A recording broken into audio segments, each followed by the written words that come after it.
a medical mystery is being investigated in Montgomery County. It's a lung infection that has been linked to water. Health reporter Stephanie Stahl says the illness is rare, but the number of patients is growing. The unlikely victims are white, thin, postmenopausal women who live in affluent neighborhoods around the main line. It's frightening, I think. It's a lung infection similar to tuberculosis that's caused by a bacteria found all over, in soil, the air, and mainly in water. This is in all of our water. We're all exposed to it every day when we take a shower.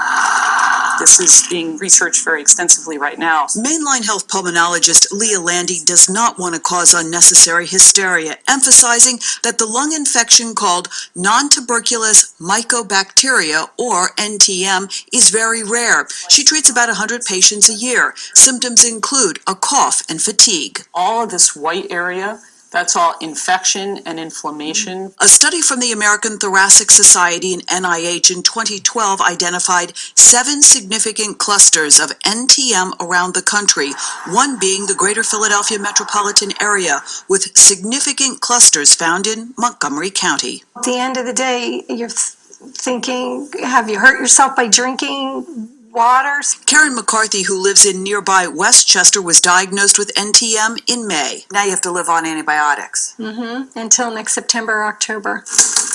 She's installed a special water filter, careful to avoid re-exposure. The 54-year-old struggles with fatigue and respiratory issues, but makes sure to stay in shape, which ironically made her more susceptible. Were you shocked when you found out that being healthy and fit put you at risk for this? Oh, absolutely. The NIH report also noted that most NTM patients had higher education and income levels, with the infection being difficult to identify.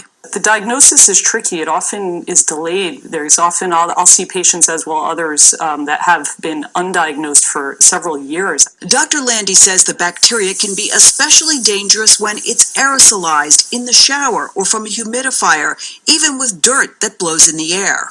I didn't know what NTM was.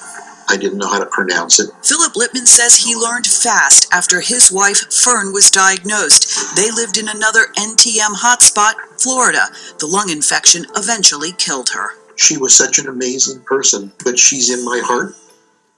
She's with our children. But not everyone is at risk. Doctors say African Americans and people who are overweight tend not to get NTM, but this bacteria that causes it is everywhere. So the question is, why do only certain people get the infection?